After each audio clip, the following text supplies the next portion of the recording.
Hey guys, and welcome back to another Conan Exiles video. Today we are in the Isle of Siptah in map square L9 building a rustic castle. Today's build will use mods heavily in decoration and a bit in construction as well, and you can see the mod list and load order in the pinned comment below. As usual, this video is indeed sponsored by NordVPN. You can get 68% off a 2-year deal plus a month free when you visit nordvpn.org/eradYT or use code eradYT at checkout. Stick around till the end of the video to learn more about how to browse the internet safely and securely with NordVPN. So this build took around 8 hours in total, I think, so this will indeed be a speed build. So, without further ado, let's get started. My plan with this build was to create a castle that was at least partially inspired by the Viking style of building seen within Assassin's Creed Valhalla. I've played a decent amount of that game recently, I'm quite enjoying it, and whilst I didn't want to just straight up copy designs from it, I felt that the combination of stone, wood and thatch was a material palette that I could definitely do something pretty interesting with. Viking architecture was definitely based on a lot of natural elements, and whilst unfortunately I can't emulate certain parts of Viking architecture, such as the rounded longhouses or slightly tapered walls, I can at least try to capture the aesthetic using a fairly natural material palette mixed with stone, which helps to make the build feel and look a bit more reinforced. This is a build where the Frontier DLC actually helps out a lot in trying to capture that aesthetic, as Frontier has a good mix of fibrous insulation and decorative Viking style wood. Frontier is definitely one of the least flexible options when it comes to material choices, and as I've said before, it unfortunately just is one of those DLC packs that doesn't work in as many places as I'd want it to, but it's still a good pack that I enjoy using when it fits. I took a good amount of time to plan this build out and give each structure within the walls enough room to breathe, and thusly I think the design of this castle actually turned out a lot better than some of my previous designs. This castle has a fully functional yard that really helps to improve the flow of the build, and allows for some nice indirect structure after leaving the gatehouse. Within the yard itself, I built 4 smaller side buildings for workshops and storage, and then built the castle a bit further up the natural hill, which plays into the natural environment that this structure is built onto, and helps to make sure that the castle at the centre of the build stands out and towers over everything else in the structure. I structured this build as a long rectangle with towers in each corner and a large gatehouse at the front to help to funnel visitors into the build, whilst also slowing down any potential attackers. One of the weaker points of my previous castle builds has definitely been structure. For example, my small black ice castle from early this week was good, but wasn't planned out terribly well, and thus ended up feeling a little bit cramped, especially in the yard. Therefore, by taking the time to plan this out a little bit better, I think I've managed to avoid that pitfall, and come up with a structure that not only gives the build space to breathe, but also actually helps to improve the flow and atmosphere of the build. Within castles especially, leaving that negative space is just as important as building parts of the castle itself, and having the large yard in front of the castle has done wonders to help this build feel and look more alive.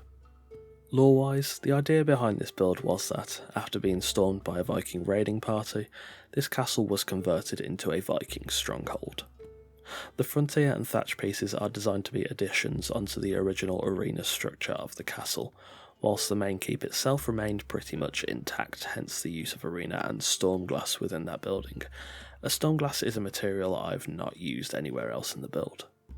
Having stormglass as a relic of how the keep was before the Viking invasion is a nice lore touch that helps to hint at the keep having some history before its current state without being too obvious.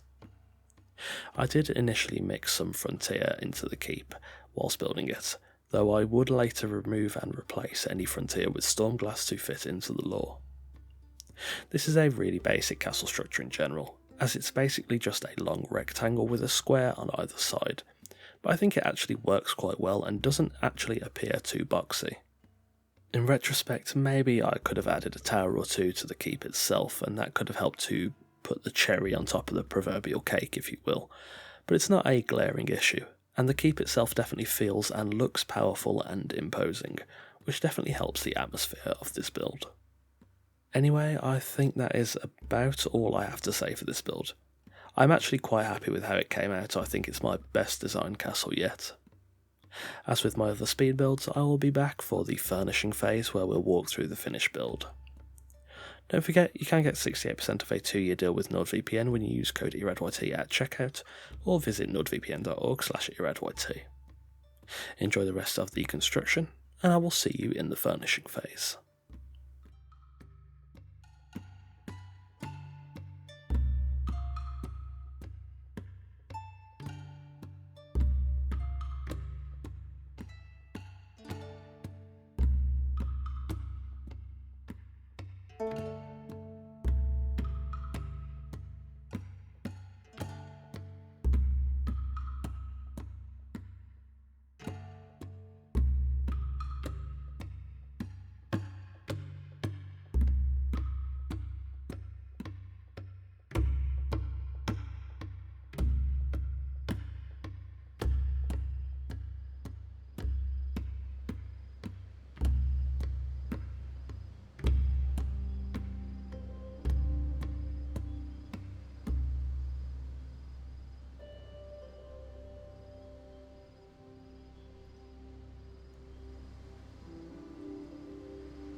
Finally, when the shell of the build was done, it was then time to, of course, furnish. Approaching the build, I've lit the castle with braziers, wall lamps, hanging lamps, and I've decorated the structure with various statues, war banners and soldiers around the castle.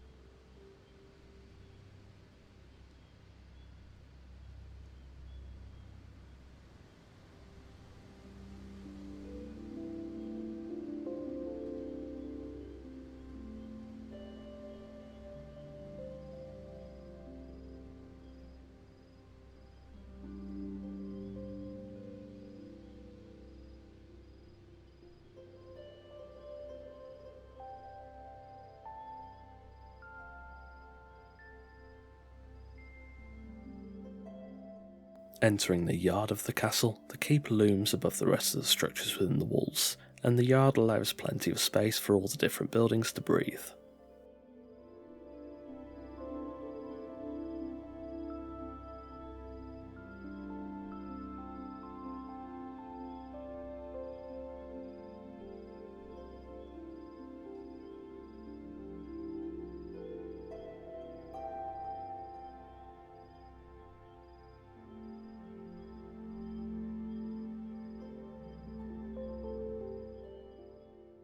Within the yard, the 4 buildings contain a blacksmith's workshop that smelts down ores and rocks, an armourer's workshop that shapes metals and hides into weapons and armour, food storage to ensure the castle can survive periods of famine, and a prison for captured fighters.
Entering the keep, I've designed this building with a warm and lavish theme that captures the rugged pride of Viking culture, whilst also taking advantage of the still intact design of the keep before it was raided by the Vikings.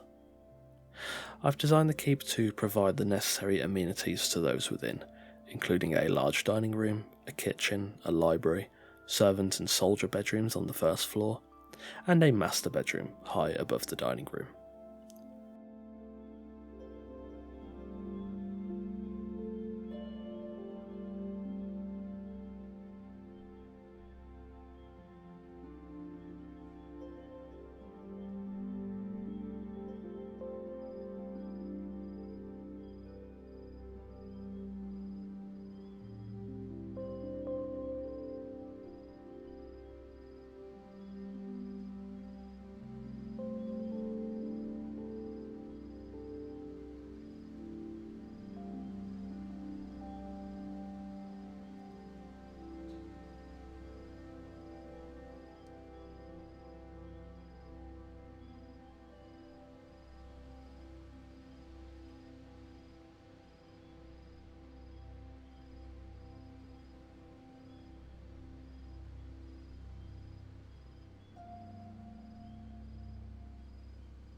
Inside each of these soldier bedrooms is a door that leads out to the walls.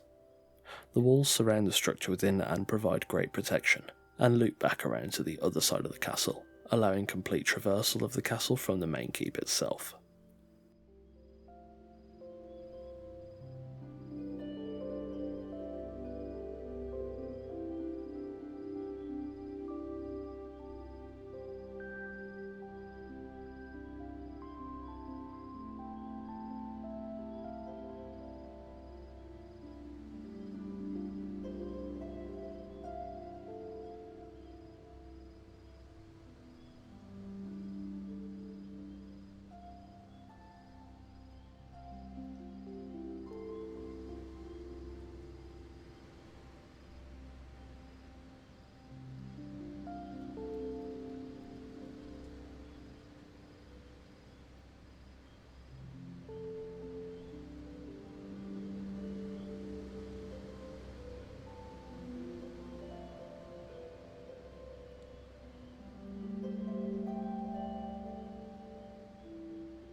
Finally, the master bedroom hangs high above the dining room, providing a place for clan leaders to sleep, along with a balcony to look over the castle.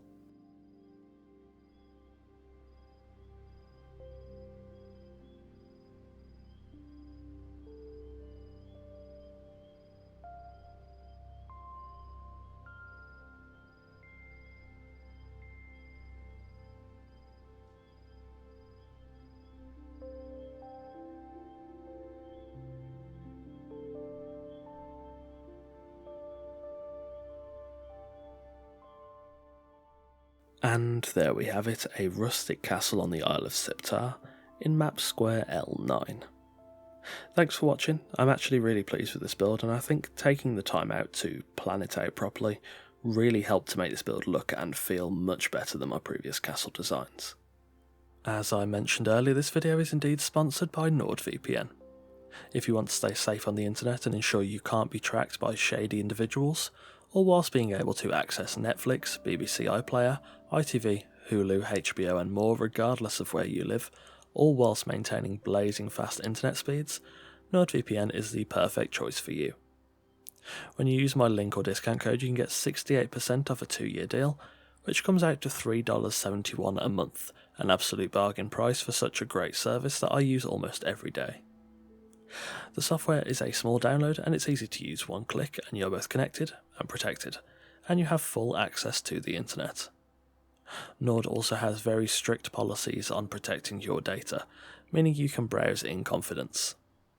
Visit nordvpn.org/eradyt or use code eradyt at checkout to claim this huge discount and get the best VPN service available on the internet, and also help me out a lot at the same time.